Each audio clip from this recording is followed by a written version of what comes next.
Kolaborasi yang mungkin kita sudah tidak sama-sama kaget karena bukan kolaborasi pertama QKZ dan HBB, karena ini kolaborasi ketiga. Yang pertama adalah QKZ X HBB yang menggunakan satu dynamic driver, lalu QKZ X HBB Kan yang menggunakan dua dynamic driver, dan kali ini ada yang ketiga. Biar gak panjang lebar, bumper dulu.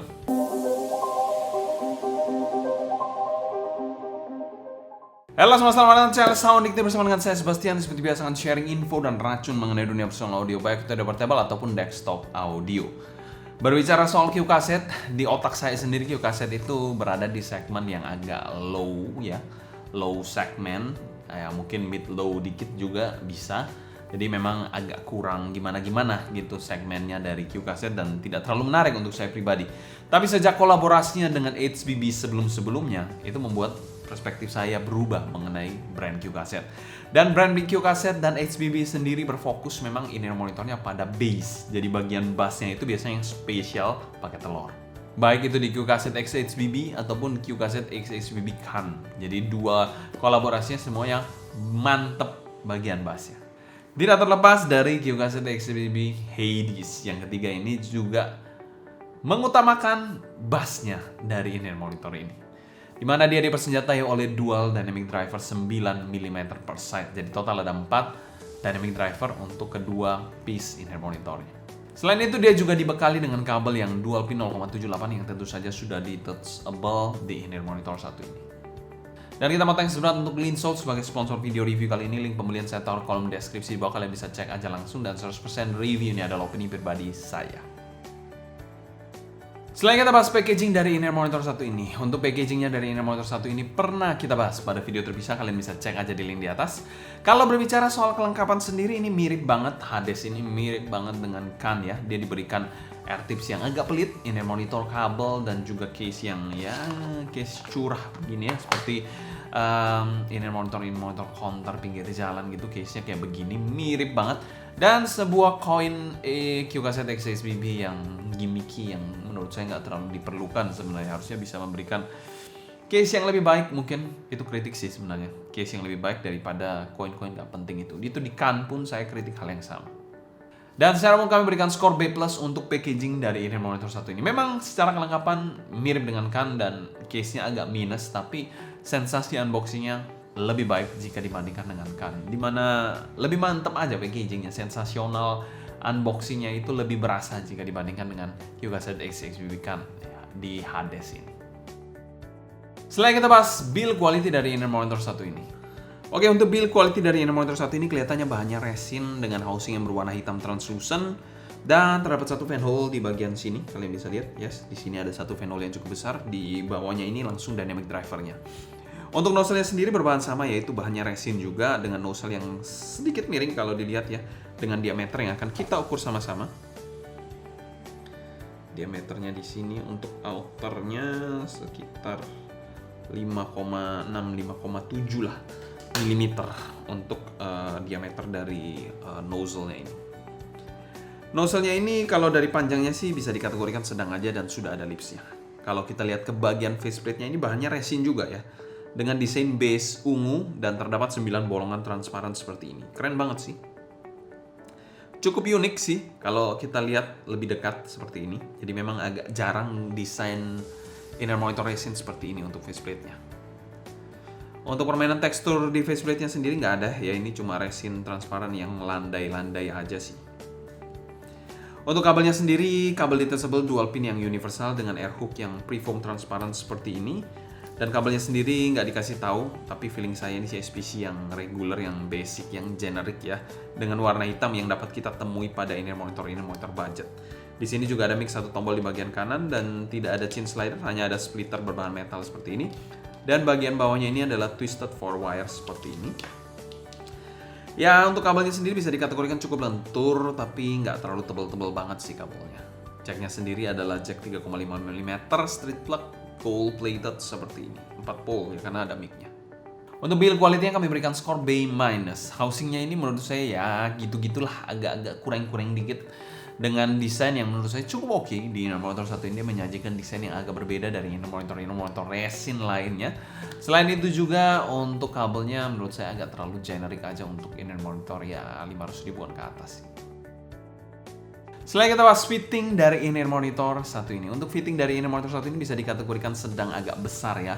Karena memang housingnya ini agak terkesan sedikit gendut menurut saya. Untuk bobotnya sendiri untuk in-ear monitornya dan kabelnya bisa dikategorikan cukup ringan dengan tipe pemakaian regular to deep fit seperti ini. Oh ya, bentuk in-ear monitor satu ini ya bisa dikategorikan cukup ergonomis. Tidak ada sudut-sudut tajam ataupun pin yang aneh-aneh di in-ear monitor satu ini. Untuk kekedapan dan grip, digoyang-goyang gini pun tetap sih tight di telinga saya ya. Tidak terkesan loose ataupun longgar sama sekali. Untuk fittingnya sendiri termasuk fitting yang cukup ergonomis, nyaman, agak sedikit senak, tapi walaupun gendut tapi oke sih untuk fittingnya. Dan secara umum kami berikan skor B+ untuk fitting dari in-ear monitor satu ini. Walaupun housingnya bisa dikategorikan cukup besar, tapi saya rasa untuk pemakaian pada umumnya tidak akan terlalu bermasalah sih. Selanjutnya kita bahas sound quality dari in-ear monitor satu ini. Arah suara dari in-ear monitor satu ini bisa dikategorikan suara yang bassy, agak dark gitu suaranya, dan boosting utamanya ada di bagian bassnya. Dan lebih saya sarankan kalau kalian mau mendengarkan in-ear monitor ini, usahakan dongle akan lebih proper dibandingkan smartphone colok langsung. Tapi apakah smartphone tidak bisa? Tentu saja bisa. Cuma saya lebih sarankan pakai dongle kalau bisa. Dan suara yang saya suka adalah neutral warm, jadi bukan bassy dark yang pasti. Oke, mungkin ini yang kalian tunggu, bagaimana suara dari in-ear monitor satu ini. Bassnya sendiri adalah bass yang berotot dan kekar. Untuk teksturnya cukup baik untuk dynamic driver ya. Impactnya cukup nampol dengan punch yang pas. Rumble-nya pun terasa di sini. Secara kuantitas sih cukup ya, menurut saya. Cukup gila untuk kuantitasnya. Kalau kualitasnya speednya ini B aja, kontrolnya kurang sih tapi di in-ear monitor satu ini. Ranah bass head akut sih harusnya masih masuk secara kuantitasnya, tapi memang agak bleber bassnya. Ini ya bleber-bleber parah sih ya, brutal, agak bleber brutal mungkin ya gambarannya di in-ear monitor satu ini. Untuk bagian midnya di in-ear monitor satu ini bisa dikategorikan sedikit mundur. Male vocalnya ini bodinya pas sih benernya, tapi udah tenggelam oleh bassnya dan dinamikanya yang hancur banget. Serta artikulasinya itu kayak orang kumur-kumur nyanyinya jadinya. Presentasi male-nya ini somehow orang nyanyi dalam kolam ada ikan hiu gitu mungkin ya, gambaran singkat dari male vocalnya itu. Female-nya ini posisinya sedikit lebih forward dibandingkan male vocalnya, terkesan cukup mendem juga dengan artikulasi yang jelas-jelas kayak orang batuk pilek ya. Dinamikanya kurang dengan shouty yang cukup aman, itu ya salah satu poin yang bagus. Selain itu presentasi instrumennya juga 11-12 lah. Somehow ini kayak atlet yang badannya besar ya, bassnya besar, berotot gitu, tapi kakinya itu kaki ayam, jadi nggak dilatih, leg day-nya di skip. Jadi ya gitu, gambaran dari bass dan mid-nya. Oke, lanjut ke bagian treble. Sama tahu bagian treble-nya kan bagus ya. Oke, bagian treble-nya ini juga agak-agak miring dikit ya. Jadi buat yang sensitif pasti suka sih ini monitor satu ini, karena sudah terlalu dark sih presentasinya. Dimana ceringnya ini somehow hampir hilang menurut saya. Untuk violinnya pun bite-nya juga teksturnya kurang keluar dan terlalu soft. Ekstensinya pun dan air region-nya pun menurut saya kurang. Selain itu untuk si balance-nya masih cukup aman, ini point plus juga ya. Dan secara keseluruhan Hades ini kami berikan skor C- untuk tonalitasnya. Mungkin ini tonalitas yang paling ya, kurang oke sih di awal tahun ini ya, di 2024 ini. Nggak tahu nanti kedepannya seperti apa, kita lihat aja. Dan jujur saya tidak mau judgmental sebenarnya di sini, tapi kalau zaman saya kuliah mungkin saya akan suka ya. Tapi kalau kita bicara soal zaman sekarang yang kupingnya udah pada rewel, sudah pada ngerti suara yang bagus seperti apa, ya pasti agak komplain dikit lah mengenai ini monitor satu ini. Cuma ya mungkin satu kata yang cocok ya dari Ko Alyong ya, cocok we hantam lah ini. Ya itu mungkin yang agak cocok untuk in-ear monitor satu ini. Thank you Ko Alyong. Setelah kita bahas teknikalitas dari in-ear monitor satu ini, presentasi dari in-ear monitor satu ini masih belum bisa saya telah sampai sekarang ya, walaupun ini review. Ya, agak nggak habis pikir aja. Bagaimana cara berpikir HBB untuk mentuning in-ear monitor satu ini? Saya tahu ini memang in-ear monitor yang dituning untuk needs banget, needs segmen genre. Tapi ya nggak tahu ya, mungkin ada orang yang memang hanya dengerin yang bassy atau EDM full gitu, yang instrumental EDM gitu ya. I don't know, tapi ya menurut saya agak terlalu konyol aja kalau misalnya terlalu super segmented seperti itu. Untuk timbernya ya somehow juga unnatural semua karena memang tidak balance, tidak ada spektrum yang balancing bassnya dengan baik sehingga ya overwhelming, jadi kacau semua. Itu sih mungkin. Untuk soundstage-nya dari Hades ini, width-nya ini sempit bos. Lalu kalau untuk depth-nya ya ada tipis-tipis lah. Walaupun tingginya B aja sih. Dan simply inner monitor ini menyajikan soundstage yang 3D walaupun belum terlalu bisa bersaing di kelas harganya. Untuk detailnya dari inner monitor satu ini detailnya cocok sih. Cocok, hantam ah. Untuk clarity-nya dari inner monitor satu ini juga ya sudahlah. Tidak usah dibahas kan. Untuk separasi imaging dan positioning, separasi ini agak kurang mantap di inner monitor satu ini, tumpul banget ya, separasinya agak nempel-nempel kesannya. Lalu bicara soal imagingnya ada kesan layering tipis ya, tipis banget tapi ya at least ada lah ya. Dengan gambaran itu back row, jadi mundur banget, back row banget ya. Jadi ya mungkin ada yang suka ada yang enggak ya, tapi kalau saya sih ya jelas gak suka. Lalu untuk positioningnya juga B aja sih. Dan secara umum kami berikan skor C- untuk teknikalitas dari Hades ini. Bukan ini monitor yang terteknikal yang bisa saya rekomendasikan.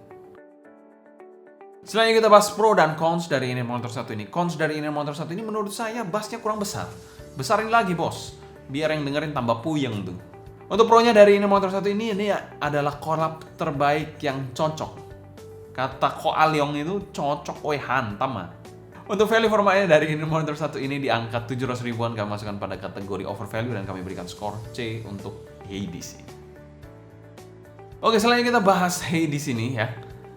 Kita bahas dengan generasi sebelumnya, collab sebelumnya yaitu Kan. Bagaimana Hades dibandingkan dengan Kan. Mungkin kalian sudah bisa memilih mana yang akan saya pilih ya. Tapi ya kita bandingkan aja.